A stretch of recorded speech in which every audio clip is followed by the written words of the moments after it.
Assalamu alaikum everyone. Today we are going to be talking about how to top up your e-wallet if you are traveling for Hajj anywhere from North America, Europe, or Australia. Now, what about if you're traveling from anywhere else?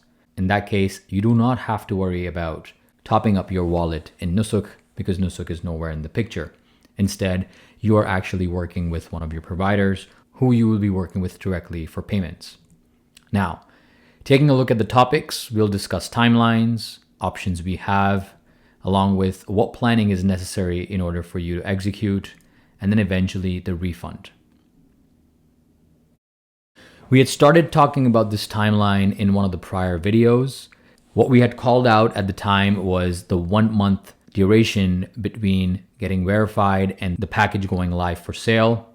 Now, if we double click on that duration between the wallet opening and the package going for sale, you have about 20 days between the 22nd of Rajab and the 13th of Sha'ban. Keep in mind, this is all in anticipation for you to be there in Mina for the 8th of Dhul Hijjah. Parking this 20-day duration to the side, let's discuss the amounts that are necessary for you to top up your wallet. As an estimation, we had gone about taking examples for different packages. For this particular exercise, we're going to be taking the mid package. If we look at the 12 to 17K, times it by 2, we're looking at about $30,000. That is a high enough amount that we're going to be looking at. Parking that to the right, let's take a look at the options we have at our disposal. From the Nusuk website, you can either do credit card payments or bank transfers. They also have the cash collection center listed as an option, but that is not something that we were able to take advantage of. Wire transfers and credit cards. Looking at each one of them in a little bit more detail. Wire transfers have no limits, so you are able to transfer as much amount as you're looking for in one shot. However, there could be a 3 to 10 business day delay in you getting your money. That can cause a little bit of anxiety.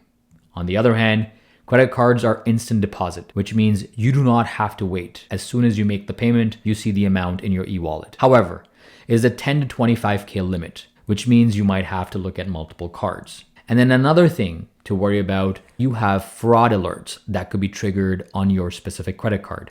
This has nothing to do with Nusuk. This has everything to do with your card or your bank, which means you have to make calls in order to rectify that issue. So if that's something that you are encountering, add that to your timeline. Going deeper into the wire transfer, this being a very manual process. On the left here, what you're seeing is as soon as you select bank transfer, Nusuk provides a list of fields that need to be completed exactly as they appear. Looking at the TD Canada Trust Wire Payment Information Guide, what you need is a beneficiary address. As you would see on the left, that does not appear anywhere on the listing. I had actually gone through calling Nusuk in order to get that information, and the response I got was, fill out the same address as the beneficiary bank address, and inshallah it will work. This is a screenshot that one of the admins had completed, and this is really helpful because this is a successful bank transfer providing both the bank address along with the beneficiary address. There's a subtle bit of a difference, as you can see, where they added the PO box number along with some more information on the first line. Down on the left, Nusuk clearly states that international transfers may require up to 10 business days, and that can potentially cause delays in your activation process. Keep that into consideration as you're topping up your wallet. In addition to that, there's also a $50 fee, and this process is very risky. If there's even one digit that's not exactly where it needs to be, your wire transfer could be returned. The cherry on top is the fact that it's halal, which means you have no credit cards involved, you have no points. It is just a simple transfer with a fees for processing. Let's park that to the right and let's take a look at credit cards. So while credit cards are instant, but given the fact that they have a 10 to 25K limit, you might need multiple cards or you might need multiple transactions. Both of these could deem to be challenging, especially given the fact that you don't have a lot of options with the cards. The best part is you do get points or cashback. And if you have a card with no or low annual fees, then that might be beneficial for you. This is an example of a couple of forums where people have provided cards for either United States or Canada. I have reviewed these across multiple sources, but one thing to clarify is TD First Class Visa Signature Credit Card is not available in Canada. It is a US card with no foreign exchange fees, but that's not relevant for us here in Canada. On the other hand, me and my friends have personally used the Scotiabank Visa Passport Infinity card, and this works great. But the star of the show is the Wealthsimple Visa card. It gives you a 2% cash back on everything. There's no foreign exchange fees. And if you have balance in your Wealthsimple account, then your annual fee is waived. That is very, very useful and can come in handy. A quick summary for the e-wallet, you have about 20 days. If you are looking to fill anywhere around 30K or plus, you have the wire transfer or the credit cards. As we've seen, the wire transfer might come with some challenges. Okay. Now, the refund is something that the cancellation policy on the Nusuk website outlines pretty clearly. If you've purchased a package and if you're looking for a refund, you get a 100% refund within 72 hours. If you're past that, you get a partial refund. And if you are past the 1st of Dhul Qa'dah, you get no refund at all. And the entire timeline is laid out extremely nicely at the bottom of the screen. But what we're interested in is the important notes for refunds. A processing fee of 2.3% will be applied anytime you're doing a digital wallet refund. Now let's take a look at what this really means. If you're looking at the wallet fine print, the refund is made within 7 days of deposit. Then it also looks at the fact that if it's past the 7 days, it's going to apply the 2% fee. And the refund period for each deposit transaction is calculated separately.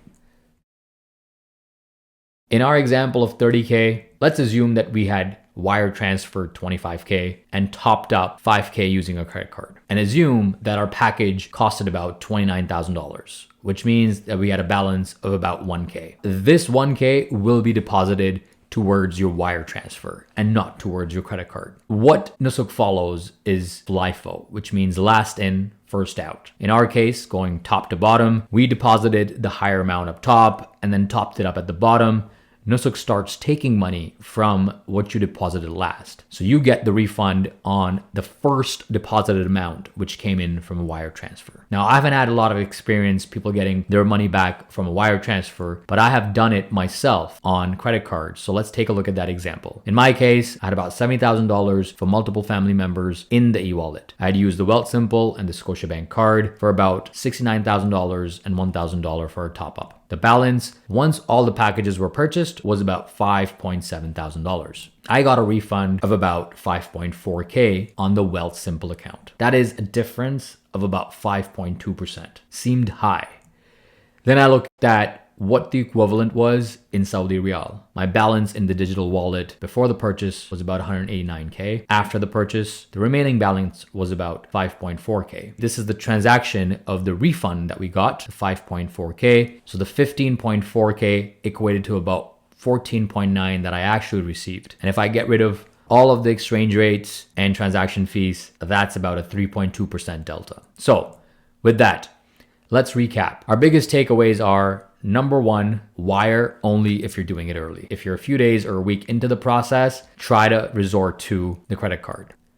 Even if you are doing a wire transfer, make sure that you use credit cards as a plan B. Now, you can use the debit card as well, the Visa debit or the MasterCard debit, but it does come with the foreign exchange fees and typically smaller transaction limits. In the US, I've heard that there are other cards. If you are able to pre-communicate, you are able to waive those limits. And the last thing is, research your local cards and ask friends. In my case, both of my credit cards were provided by my friends, and I am extremely thankful to them. And inshallah, they'll also get ajr for assisting me in my journey to Hajj. I hope you found this useful. This was a very short video, but providing you an overview of the e-wallet process. Please remember me in your du'as. Assalamu alaikum wa rahmatullahi wa barakatuh.